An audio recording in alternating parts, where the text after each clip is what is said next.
Tonight, breaking news, the Supreme Court says Texas can enforce its own immigration law, arresting and in some cases deporting suspected undocumented migrants for now. Also tonight, the chilling bank robbery, the suspects 11, 12, and 16. And another royal image tonight that appears altered too, this one with the Queen. First, the Supreme Court ruling allowing Texas to enforce its own new immigration law for now. The law allowing police to arrest migrants suspected of illegally crossing into the U.S., and it allows Texas judges to remove them from the U.S. regardless of federal law. Terry Moran at the Supreme Court. Tonight, after a horrific racial attack, 2 former deputies sentenced, part of a group of white officers accused of torturing 2 black men, shooting one of them and beating them. Tonight, one of those officers getting 20 years in prison. And what the judge said today while handing down the sentence. The race for president, and tonight, Donald Trump saying Jewish Americans who vote for Democrats, quote, hate their religion and should be ashamed of themselves. The White House responding tonight and Trump doubling down on his comments. Rachel Scott reporting. One of Donald Trump's former aides, Peter Navarro, sent to prison today despite trying to appeal it all the way to the Supreme Court. 24 hours after President Biden urged Benjamin Netanyahu against the offensive in southern Gaza into Rafah, what Netanyahu is now saying tonight back up in Israel. The crisis in Haiti, our team is there. The U.S. State Department warning Americans in Haiti to be ready for possible chopper evacuations, to be ready to get to the U.S. Embassy if needed. Our Matt Rivers tonight showing us the scene, though, at the U.S. Embassy. Back in the U.S. tonight, that alarming bank robbery, the FBI arresting 3 suspects, just 11, 12, and 16. The new royal image tonight making news already, now a second one reportedly altered, this one with the Queen. What's been spotted and what's going on here amid questions about Princess Catherine and that new video showing her out with Prince William? And longtime ESPN anchor Hannah Storm with our Robin Roberts tonight, revealing her battle with breast cancer, how she learned, no family history, what doctors discovered, and her message tonight with 3 daughters of her own. From ABC News World Headquarters in New York, this is World News Tonight with David Muir. Good evening, and it's great to have you with us here on a Tuesday night. We begin tonight with this new ruling from the Supreme Court allowing Texas to take action on its own when it comes to illegal immigration, allowing Texas to arrest people suspected of crossing into the U.S. illegally, and in some cases, allowing Texas to deport them. It comes after a major clash between the Biden administration and Texas Governor Greg Abbott. Late today, the Supreme Court had a 6-3 ruling, the 6 conservative-leaning justices ruling in favor of the Texas governor. The court lifting the stay, the hold on that state's controversial new immigration law for now. The Biden administration calling the law unconstitutional and a clear violation of federal authority. So what does this mean, the immediate change on the ground in Texas? ABC's Terry Moran, who has covered the Supreme Court for years, leading us off from the court tonight. Tonight, authorities in Texas can now, on their own, arrest people who they suspect are migrants here illegally, regardless of federal law, and even send them to Mexico. The Supreme Court's conservative majority granting Texas that green light for now to enforce its controversial immigration law. In a 6-3 order, the High Court rejected a request by the Biden administration to intervene and place the law, SB 4 as it's called, on hold while it is challenged in the lower courts. The Biden administration argues the Texas law is an infringement on the federal government's exclusive authority over immigration law, a power grounded in the Constitution and affirmed by the Supreme Court. Tonight, Texas Governor Greg Abbott called the court's order a, quote, clearly positive development. But in a concurring opinion, conservative justices Amy Coney Barrett and Brett Kavanaugh made clear that this is not the last word. They want the lower appeals court to render its judgment first on SB 4, and then the Supreme Court can review that. But in a scathing dissent joined by Justice Ketanji Brown Jackson, Justice Sonia Sotomayor warned that the court's order invites further chaos and crisis in immigration enforcement. Sotomayor adding, this law will disrupt sensitive foreign relations, frustrate the protection of individuals fleeing persecution, and deter non-citizens from reporting abuse or trafficking. The ruling comes as federal migrant apprehensions across the southwest border reached an average of 4,200 daily, a sharp decline from the peak of nearly 11,000 in a single day back in December. So now this case goes back to the U.S. Court of Appeals for the Fifth Circuit with a nudge from some of the justices to move quickly. And that could mean this Texas law could be back before the Supreme Court soon, perhaps within days. Still, the White House tonight is saying that the court's order today will, quote, sow chaos and confusion at the border.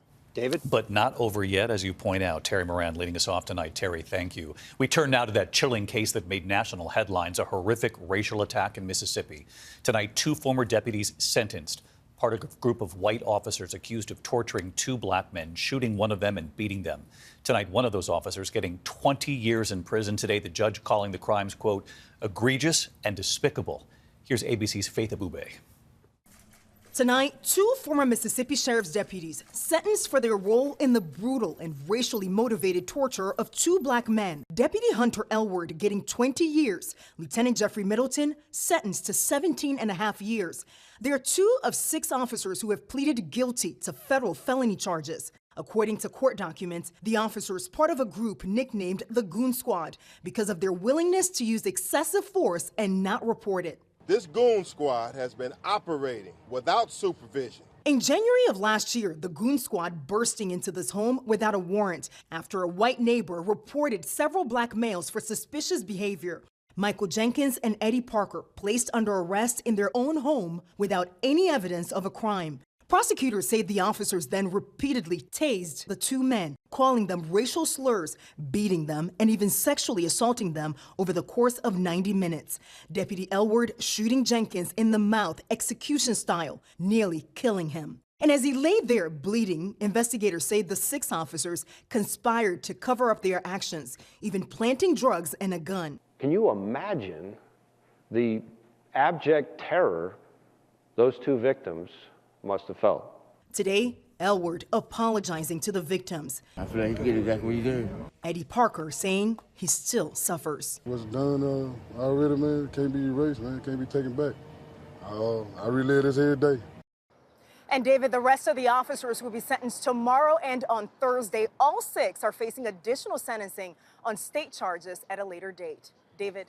Faith Abube reporting tonight. Faith, thank you. We turn now to the race for the White House, and tonight Donald Trump saying Jewish Americans who vote for Democrats, quote, hate their religion and should be ashamed of themselves. The White House responding tonight and Trump doubling down on what he said. Here's Rachel Scott. Tonight, Donald Trump under fire from some of the nation's top Jewish leaders after saying that any Jewish person who votes for Democrats hates their religion. Any Jewish person that votes for Democrats hates their religion, they hate everything about Israel, and they should be ashamed of themselves because Israel would be destroyed. Today, Senate Majority Leader Chuck Schumer, the nation's top Jewish elected official, denouncing Trump's comments as reprehensible and dangerous. To say you hate Israel or your religion because you have one political view over the other is sick, it's hateful. It is unadulterated anti-Semitism.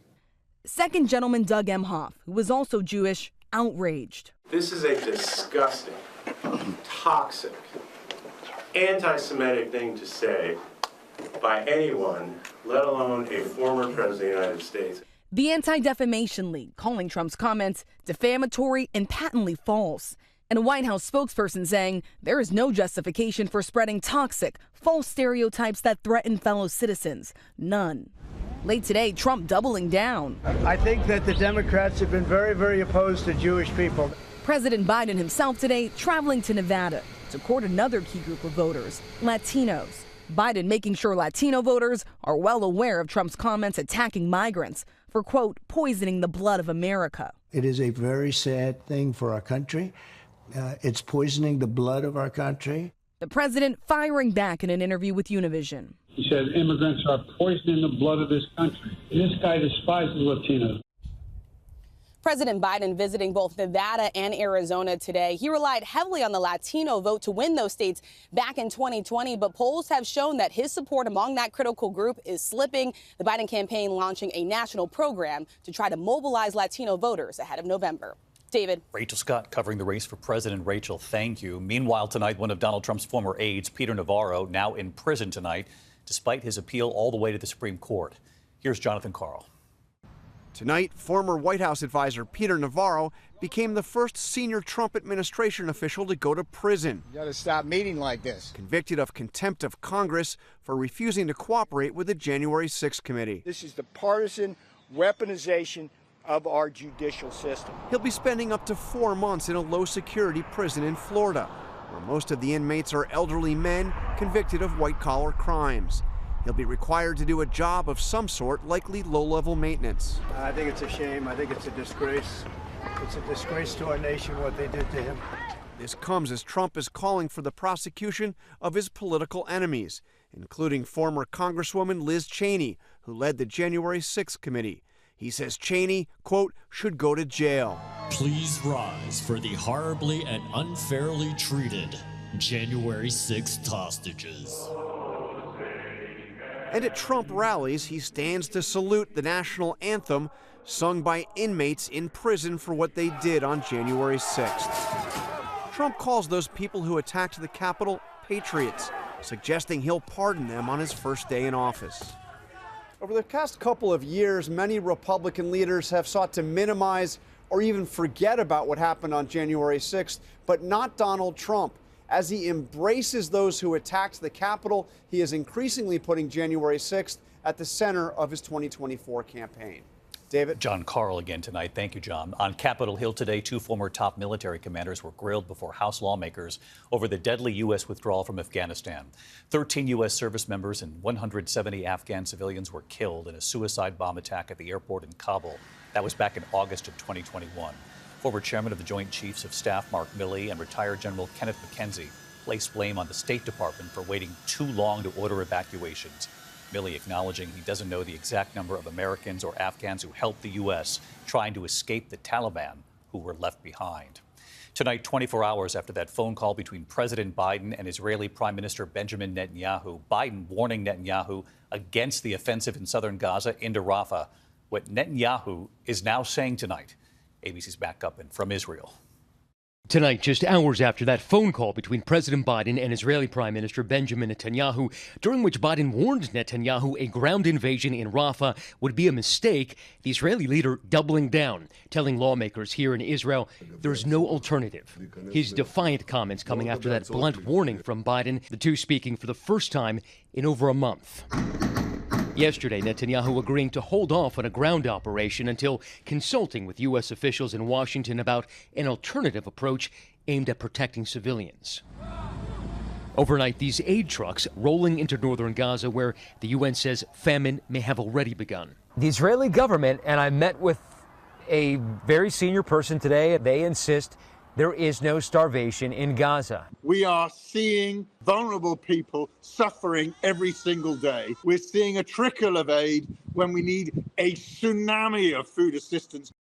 David, Israel believes about 5 Hamas battalions plus Hamas's leader are holed up in Rafah, which is one reason a senior Israeli official tells me tonight there is no world in which Israel does not go ahead with this offensive, despite what the president says. David. Matt Gutman in Tel Aviv for us. Thank you, Matt.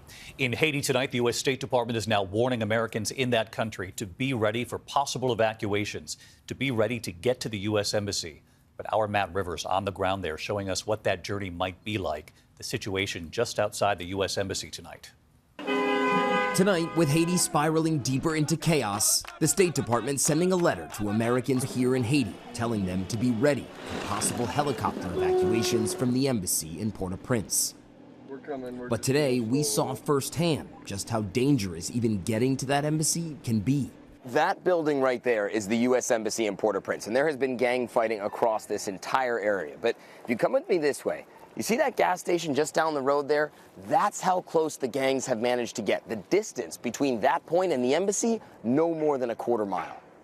This chaos forcing thousands from their homes. This makeshift shelter here just a few weeks ago was a government building. We walk in and see them, families sleeping on the floor. Marie-Lina Leon and her 11-year-old son, Fabien, desperate for food. How difficult has this been for you and for your son? It's very difficult to feed him, Marie-Lina tells me.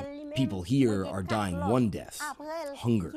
David, Americans being told they'll be given just 1 day's notice prior to any potential flight out and that they'll have to make it to the embassy at their own risk. David? All right, Matt Rivers in Haiti for us again tonight. Matt, thank you. We turn now to London tonight, where yet another royal image is making news. Another photo reportedly altered, this one with the Queen. What's been spotted in that image? And of course, the bigger question here, what's going on? ABC's Maggie Rulli in London tonight. Tonight, Kensington Palace and the Princess of Wales under fire again, accused of doctoring family photos. Now this photo, the palace says, was taken by the princess in 2022 under scrutiny. Getty Images suggesting it could be digitally enhanced. It adds to the narrative that people feel that they can't be trusted and that they're concerned about what they can believe. Getty reviewing images provided by the palace after Kate apologized for manipulating this photo, only adding to the speculation about her well-being.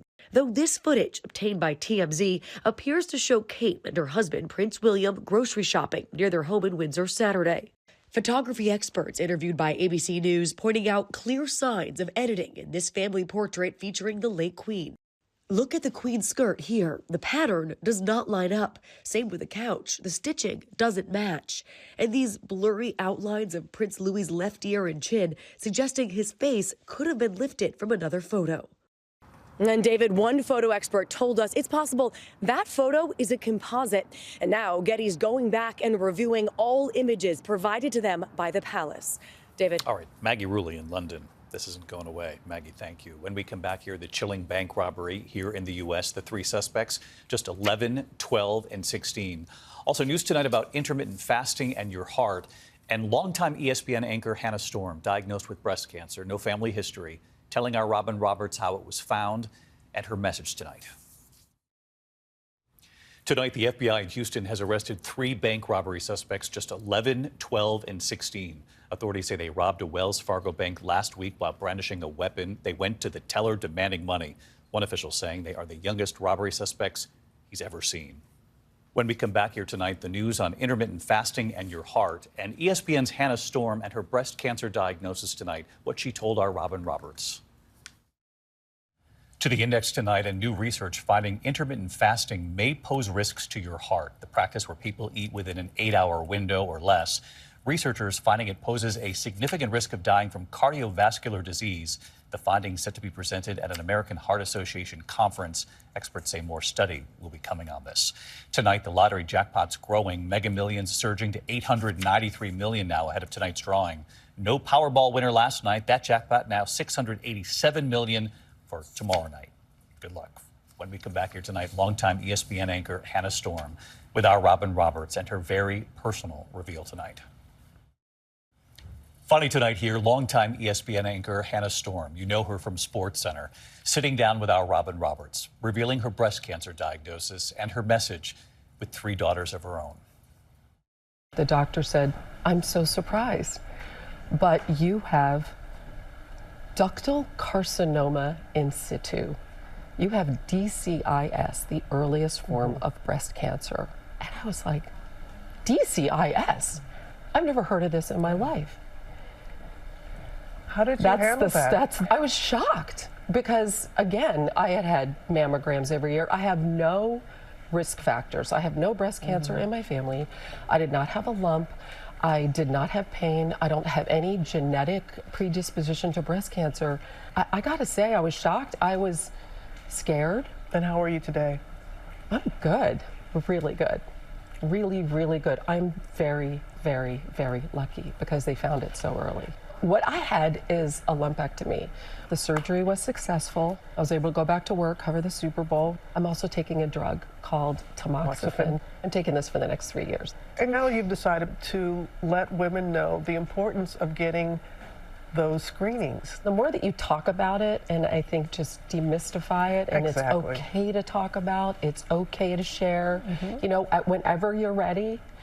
And that's okay. And you have 3 daughters. And I have 3 daughters, and that makes it even more important, right? Because you want to think about your family. There they are. Yeah. But, you know, I think about having daughters and the importance of them understanding, advocating for their health, and what you can do. You can find out, and you need to find out. And don't be afraid to have a mammogram. Be afraid not to. Be afraid of what you don't No. Yeah, not Right? what you can find out. Yeah. Hannah, it is You're the so best. wonderful to see you. You're the best. Thank Make you. your message, right? I mean, Thank you you've for got sharing it. that. You're Yes. doing it. You're doing it. Always pulling for Hannah. I'll see you tomorrow. Good night. Thank you for making World News Tonight with David Muir, America's most watched newscast.